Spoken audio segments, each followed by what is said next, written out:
So good afternoon, good morning, wherever you are in the world. Today I'm going to speak about ways that you can save money when you're having your wedding, because a lot of couples get married on very little budget. A lot of people you keep hearing, well, if you can't afford to get married, why get married? that's not that's not an answer for a wedding planner to give you, or a wedding coordinator, or someone who is going to take a very big part in that special day. The key is to have your marriage, to get married, to have your wedding. Um, you love each other, you've waited for this moment, you can get married, and there are different ways you can do it affordable. So, I'm working on a wedding right now actually, and you try your best to work with the couple to fit a budget, but sometimes that budget doesn't work. And what I would say is important things. Number one, before you start planning your wedding,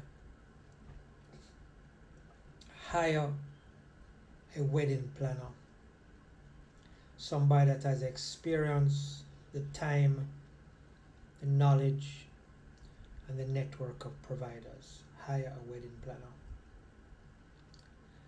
Once you do so, decide on your guest list, because your guest list is going to be very important to your budget. Are you having 5 people, 10 people, 50 people, 100 people? Very important. And once you choose your guest list, then we start working on the budget. Is it going to be an outdoor event, an indoor event, an event that is going to be held on a hotel property? Is it going to be an offsite property? Very important again to your budget. And start planning early, 8 months in advance if you can. Try and plan your wedding on an off season, because when you try for Christmas and public holidays and Valentine's, and costs are going to be higher. New Year's, so try do off seasons. Once you have established your budget, which would include everything, then you have to look back and go, wow, can I afford this?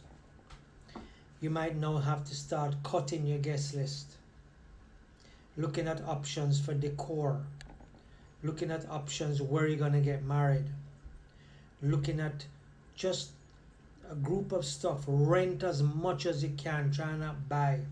Negotiate as much as you can, but there's a limit you can negotiate with, because some people are already booked.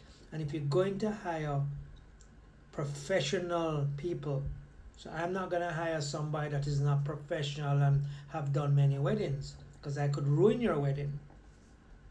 Hard to negotiate too much. If you can pay with your credit card little, start doing that early. If you can't, try and pay with cash. Save over the 8 months, save for 3, 4, 5 months, because you have to start paying deposits about 3 months before the wedding to secure certain things. A hotel might ask for 6 months before, or the venue. Some people require the entire amount. Some people want a deposit and then they require the balance a month before, 2 months before. Because they have to secure certain things, including they can't lose business over your wedding. They gotta make sure this happens. Trim your guest list. Consider cheaper wedding packages.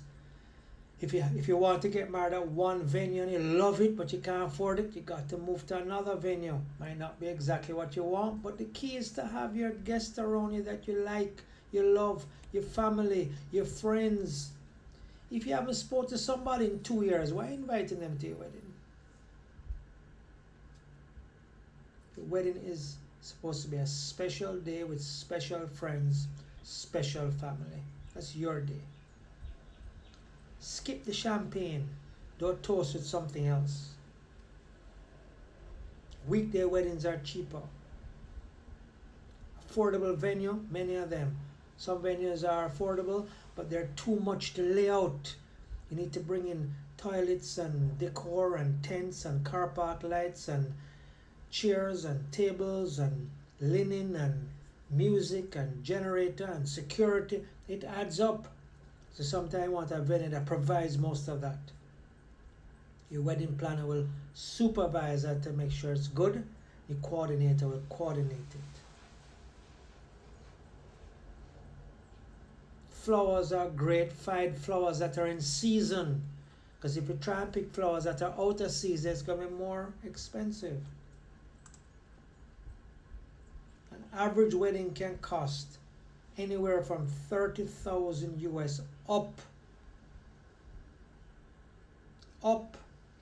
You can maybe do it for 25. And if you really want to go very, very low, you can do it for 15. You can even go low and do it for 10. But as you drop in numbers, you drop in guests, you drop in food, you drop in decor, you drop in as you go along.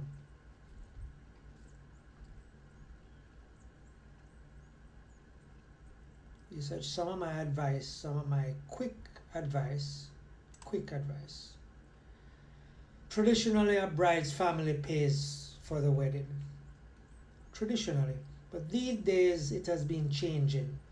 Sometimes the bride's family puts up about 60% and the groom 30% and the couple put up the rest. Sometimes they split it in half depending on the financial situation. And sometimes the couple puts up everything because their family just doesn't have it. And truth and fact, what can you cut out of the budget? You can cut down on the guest list. You can cut down on invitations and send emails. We can try and find a way to make less decor, less flowers, reduce the reception cost. Those are very important. But the most important thing that drives a wedding, especially a destination wedding, is your guest list, your count. Because now you're per head and you can't cater for 90 people for food and tell the catering company it's 40. Because you're not going to have enough knife and fork, you're not going to have enough glass, you're not going to have enough cutlery. You can probably cut back on food and liquor and drinks, mixed Kool-Aid, rum punch, daiquiris, ice stuff, jugs of juice, coconut water. You can cut back on that side, but you cannot cut back on food. You have to tell your event planner what your head count is, and that's very important too if you're going onto a hotel property, because they need that guest list, because who is not staying in that hotel needs access to get on the hotel property. You can't leave that out. And look for your hidden cost. There are hidden costs that you have to look at.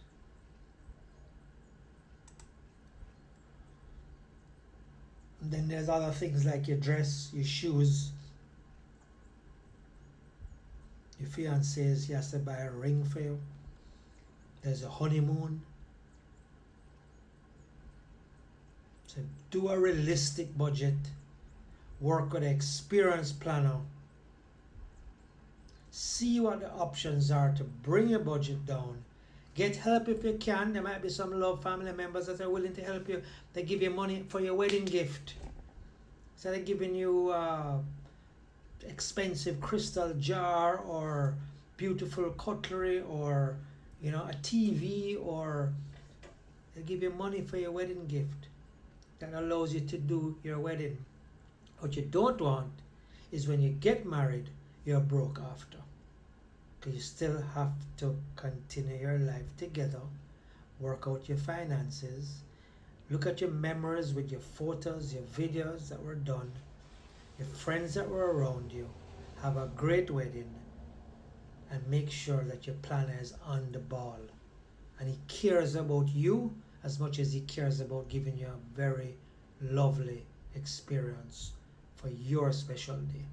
That's my tips today. Peter Shakir. I'm a destination wedding consultant, wedding planner, and an event planner.